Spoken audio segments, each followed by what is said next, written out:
विद्यार्थी मित्रांनो, आज आपण इयत्ता 10वी unit number first 1.3 basketball of moonlight ही कविता अभ्यासणार आहोत.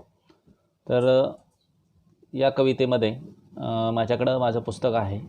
तुमचंही पुस्तक तुम्ही समोर ठेवायचं आहे. Page number 17 basketball of moonlight. पहा, कविता शिकण्यापूर्वी आपल्याला वॉर्मिंग अपचं पेज डिस्कशन करायचं आहे.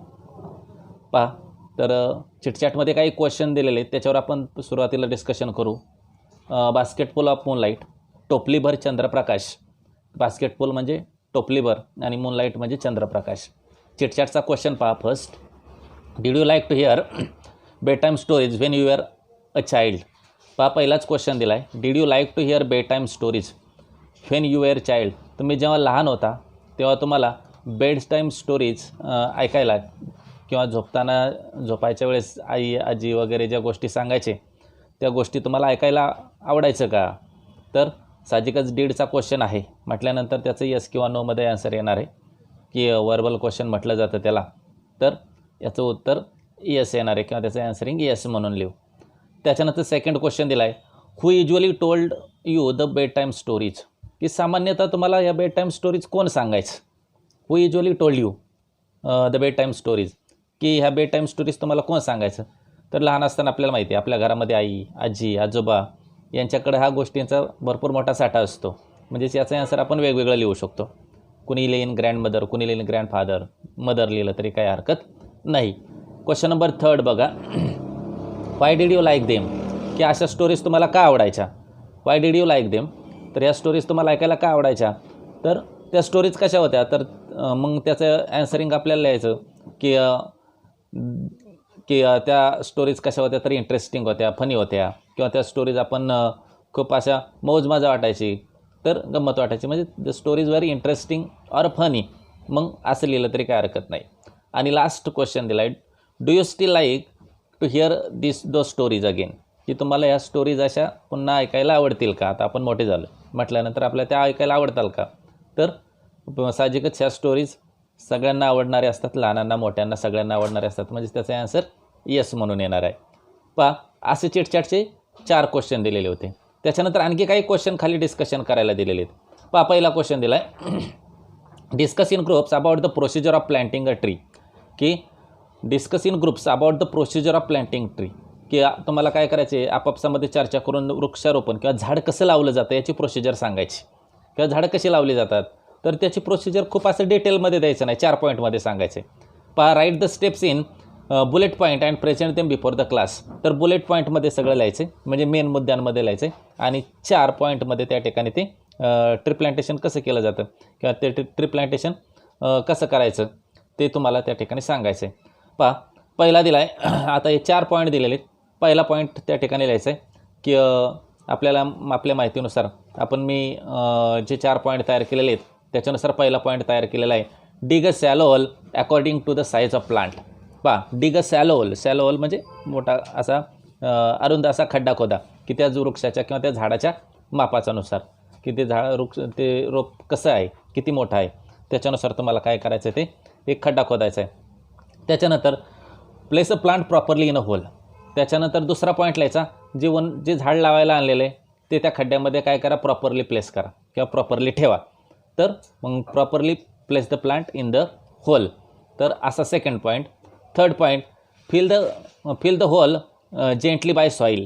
पहा, मग काय करायचं आहे, जेंटली म्हणजे हळुवारपणे, की ते होल काय करायचे, हळुवारपणे काय करायचं, मातीनं भरून टाकायचे. तर असं. आणि त्याच्यानंतर चौथा पॉईंट लिहायचा, then mix the organic fertiliser and water it. की त्याच्यामध्ये काय करा, तर ऑर्गॅनिक फर्टिलायझर जे आहेत ते मिक्स करा. ऑर्गॅनिक म्हणजे सेंद्रिय खतं, जे आपण कुजलेलं खत वगैरे म्हणतो त्याला सेंद्रिय खत असं म्हटलं जातं. तरी सेंद्रिय खतं काय करायचे, त्याच्यामध्ये मिक्स करायची आणि त्या झाडाला पाणी द्यायचं. त्याच्यानंतर सेकंड क्वेश्चन त्याच्यामध्ये दिला आहे, पहा, discuss in pairs and write what your father and mother do for your family. की तुम्हाला सांगायचे, चर्चा करून सांगायचे आपले आईवडील आपल्या कुटुंबासाठी काय काय करतात. पहा, discuss in pairs and write what your father and mother do your family. की तुमच्या आईवडील तुमच्या कुटुंबासाठी काय काय करतात. तर एक पॉईंट खाली दिला आहे, फादरचं चित्र दिलं आहे, मदरचं चित्र दिलं आहे. मग फादरच्या बाजूला त्या ठिकाणी आपल्याला एक पॉईंट दिला आहे, work hard to earn living. Father काय करत असतात, तर जगण्यासाठी किंवा सगळ्यांचं पालनपोषण करण्यासाठी मेहनत करत असतात. आणि आईच्या बाजूला दिला आहे कीप्स द हाऊस क्लीन. तर असं आणि उरलेले मग 4-5 पॉईंट आपल्याला ते टाकायचे.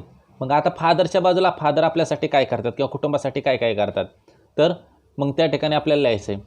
मग दुसरा पॉईंट आपण असा लिहू शकतो, फादर नेव्हर कंप्लेंट, की वडील कधी कोणती तक्रार करत नाहीत. फादर नेव्हर कंप्लेंट, की हा दुसरा पॉईंट आपण लिहू. तिसऱ्यामध्ये लिहू शकतो takes care of the everyone. तर वडील काय करतात, टेक्स केअर ऑफ एव्हरीवन, प्रत्येकाची काळजी घेण्याचं काम करतात. चौथा पॉईंटमध्ये आपण लिहू शकतो गाईड ऑल द फॅमिली. वडिलांचं काम काय असतं, तर सगळ्या कुटुंबाला गाईड करण्याचं काम असतं, मार्गदर्शन करण्याचं काम वडील करतात. त्याच्यानंतर प्रोव्हाइड्स बुक्स अँड एज्युकेशन, वडील काय करतात, तर सर्वांना पुस्तकं आणि शिक्षण देण्याचं काम करतात. आणि लास्ट पॉईंट आपण असं लिहू, father try to keep the family happy, की try to keep the family happy. तर वडील काय करतात, नेहमी कुटुंब आनंदी ठेवण्याचा प्रयत्न करतात. मदरच्या बाजूला आपण काही पॉईंट लिहू शकतो. मदर काय करते, cook daily foods, mother cooks daily food. आई काय करते, तर डेली फूड, की दररोजचं नित्यनेमाचं जेवण तयार करण्याचं काम आई करते. त्याच्यानंतर दुसरा पॉईंट ऑलरेडी छापलेलाच आहे, कीप द हाऊस क्लीन. आई काय करते, तर नेहमी घर स्वच्छ ठेवण्याचा प्रयत्न करते. त्याच्यानंतर तिसरा पॉईंट आपल्याला यायचा आहे, takes everyone to the hospital when ill, की जेव्हा आजारी असतं कोणी, सिक इल किंवा सिक, जेव्हा घरामध्ये कोणी आजारी असतं तेव्हा हॉस्पिटलमध्ये घेऊन जाण्याचं काम केलं जातं. किंवा शो लव टू एव्हरीवन, आई काय करते, प्रत्येकाबरोबर की प्रेम दाखवण्याचं काम करते, शो लव टू एव्हरीवन. त्याच्यानंतर हेल्प्स इन स्टडीज, आई काय करते, तर प्रत्येकाला शिक्षणामध्ये किंवा अभ्यासामध्ये त्या ठिकाणी मदत करण्याचं काम करते, हेल्प्स इन स्टडीज. आणि त्याच्यानंतर वर्क्स हार्ड फॉर फॅमिली, आईसुद्धा वडिलांप्रमाणेच कुटुंबासाठी काय करत असते, खूप मेहनत घेत असते किंवा खूप मेहनतीनं काम करत असते. तर असं हे आपल्याला की 2 कॉलम फिलिंग करायचे होते किंवा 2 कॉलममध्ये त्या ठिकाणी माहिती भरायची होती, की आई आणि वडील आपल्या कुटुंबासाठी काय करतात किंवा आई काय करत असते आणि वडील काय करत असतात, ते त्या ठिकाणी आपल्याला दिलेलं आहे. आता त्याच्यानंतर पोयम डिटेलमध्ये काय आहे ते आपल्याला डिस्कशन करायची. बास्केटफुल ऑफ मूनलाईट, की टोपलीभर चंद्रप्रकाश. ह्या कवितेच्या माध्यमातून ह्या कवी एक मूल आहे, हे मूल काय करते, की चंद्राला विनंती करते की तुझ्याकडचा टोपलीभर चंद्रप्रकाश मला दे. आता हा चंद्रप्रकाश कशासाठी हवा आहे, तर ह्या कवितेच्या माध्यमातून सांगितलं आहे की हा कवीला हा एवढा टोपलीभर चंद्रप्रकाश का हवा आहे. तर ही जी दिलेली कविता आहे, की कवितेचा कवी आहे सुनील शर्मा. या सुनील शर्मा या कवीनं या पोएटनं जी पोएम दिलेली आहे, की या पोएममध्ये की कोणत्या प्रकारचे रायमिंग वर्ड्स वगैरे नाही आहेत. आणि रायमिंग वर्ड्स वगैरे नसल्यामुळे या कवितेला काय म्हटलं जातं, फ्री वर्ड्स टाईप पोएम म्हटलं जातं, मुक्त शैली प्रकार. तर फ्री वर्ड्स टाईप पोएममध्ये की रायमिंग स्कीम नसते, रायमिंग वर्ड्स नसतात, अगदी सहजासहजी केलेली कविता, त्याला फ्री वर्ड्स टाईप पोएम असं म्हटलं जातं. पाहूया तर पोएम काय आहे. पहिल्या स्टँजामध्ये कवीनं सांगितलं आहे की इथं दिलेलं आहे, एक कवी सांगतो की O moon give me the moonlight, basketful or two basketful with seeds of moonlight. पहिल्या स्टँजामध्ये कवी ह्या चंद्राला विनंती करतोय, किंवा हा जे मूल आहे हे मूल काय करतंय, की चंद्राला विनंती करते, अरे चंद्रा ओ मून, की डायरेक्ट त्या ठिकाणी ॲपॉस्ट्रोफी अलंकार आहे. पहिल्याच पोएममध्ये आपण डिस्कशन केलेला, की चंद्राला उद्देशून, ॲबसेंट पर्सेंटला उद्देशून बोललं आहे. O moon give me the moonlight, की अरे चंद्रा तू काय कर, तुझ्याकडचा चंद्रप्रकाश मला दे. बास्केटफुल ऑर टू बास्केटफुल, एक टोपलीभर दे किंवा 2 टोपलीभर दे. बास्केटफुल ऑर टू बास्केटफुल, एक टोपलीभर चंद्रप्रकाश दे किंवा 2 टोपलीभर चंद्रप्रकाश दे. विथ सीड्स ऑफ मूनलाईट, आणि त्याच्याबरोबरच काय कर, तर की सीड्स ऑफ मूनलाईट, चंद्रप्रकाश रूपी बीजसुद्धा मला दे. बीज, सीड्स म्हणजे बिया किंवा बीज म्हटलं जातं. तर असा कवी ह्या चंद्राला म्हणतोय की अरे चंद्रा काय कर, तुझ्याकडचा चंद्रप्रकाश मला दे, एक टोपलीभर दे किंवा 2 टोपलीभर चंद्रप्रकाश दे, आणि त्याबरोबरच काही चंद्रप्रकाश रूपी बीज मला दे. तर असा कवी सांगतो. आता हे चंद्रप्रकाश रूपी बीजांचं किंवा टोपलीभर चंद्रप्रकाशाचं कवीला काय करायचं आहे.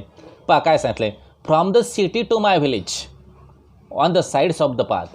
काय सांगतो आहे, तर from the city to my village, की अगदी शहरापासून माझ्या गावापर्यंत, on the sides of the path, रस्त्याच्या दोन्ही बाजूनं, की शहराकडून गावाकडं जाणारा जो रस्ता आहे, की अगदी from the city to my village, की शहरापासून गावापर्यंत येणारा जो रस्ता आहे, आणि त्या रस्त्याच्या दोन्ही बाजूला काय करायचं आहे, I want to sow many, मला काय करायचे, की चंद्रप्रकाश रूपी बीज पेरायचीत. सो करणं म्हणजे पेरणं किंवा लावायचीत, पेरायचीत. तर हा कवी सांगतो चंद्राला म्हणतोय की काय कर, तुझी चंद्रप्रकाशरूपी बीजे मला जर दिली तर मी काय करेल, शहराकडून गावाकडं जो येणारा रस्ता आहे माझ्या गावाकडं, त्या गावाच्या रस्त्याच्या दोन्ही बाजूनं मी काय करणार आहे, ही चंद्रप्रकाशरूपी बीज पेरणार आहे. पहा, स्मॉल स्मॉल ऑफ मूनलाईट्स, ही छोटी छोटी असणारी प्रकाश देणारी ही बीजे जी आहेत, चंद्रप्रकाश देणारी जी बीजे आहेत, पहा ही मला लावायची आहेत. The whole village goes to the city daily to work, कारण माझं अख्खा गाव दैनंदिन कामासाठी रोज शहराकडे जातं.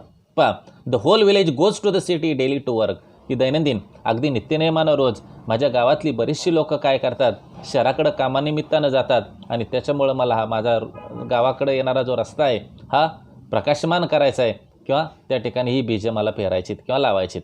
पहा, तर असा दुसऱ्या स्टँजामध्ये कवी सांगतो. दुसऱ्या स्टँजामध्ये काय काय सांगितलं, हा कवी सांगतो की अगदी शहरापासून माझ्या गावापर्यंत जो रस्ता येतो त्या रस्त्याच्या कडेनं मला ही बीजे पेरायचीत आणि ही लहान लहान बीजे मी लावणार आहे. कारण माझ्या की गावातली लोक दररोज काय करतात, नित्यनेमानं शहराकडं कामाला जातात. परत पुढं तिसऱ्या स्टँजामध्ये काय सांगितलं पहा, it becomes dark on it's way back as my village is quite फार. मग तो कवी सांगतो की जेव्हा माझी गावाकडची लोक शहराकडं कामाला जातात, जेव्हा ते रिटर्न येतात संध्याकाळी की तेव्हा खूप रात्र झालेली असते. It becomes dark on it way back, जेव्हा ती माघारी आलेली असतात तेव्हा खूप रात्र झालेली असते. And as my village is quite फार, कारण माझं गाव कसं आहे, शहरापासून जरा दूर आहे. क्वाईट फार म्हणजे बऱ्यापैकी दूर असणं, की माझं गाव शहरापासून बऱ्यापैकी दूर आहे आणि यायला उशीर झालेला असतो लोकांना. मग पहा, द रूट इज टप and full of snakes and scorpions, आणि हा गावाकडचा जो रस्ता आहे तो खूप खडतर असा रस्ता आहे, टप कठीण आहे. आणि त्या सर्व रस्त्यानं काय आहेत, मध्ये मध्ये धोके आहेत. कशाचे धोके, स्नेक्स असतात, स्कॉर्पियन्स असतात, साप असतात, विंचू असतात. सापाची विंचवांची खूप भीती असते आणि म्हणून ह्या कवीला काय करायचं आहे, त्या रस्त्याच्या बाजूनं ही सगळी बीजे पेरायचीत किंवा ही बीजे लावायचीत. पहा, तर मग काय सांगतो पहा, तर तिसऱ्या स्टँजामध्ये सांगतो, it becomes darks on it way back as my village is quite far, की हा कवी सांगतो की लोक ज्यावेळेस गावाकडून शहराकडं कामाला जातात, यायला त्यांना उशीर होतो, कारण गाव हे शहरापासून बऱ्यापैकी दूर आहे आणि मग रस्ता खूप खडतर आहे. रस्त्याच्या बाजूने येताना जाताना साप दिसतात, विंचू असतात. नायदर बस नॉर कार्ट प्लाईज, कोणत्याही प्रकारची बस नाही आहे यायला जायला, कोणत्याही प्रकारची गाडी नाही आहे. प्लाईज म्हणजे ये जा करणं. पहा, ट्रॅव्हल रेग्युलरली ओव्हर रूट, की कोणत्याही प्रकारची बस नाही किंवा गाडी नाही आहे, येणं जाणं करण्यासाठी कोणत्याही प्रकारची बस नाही आहे.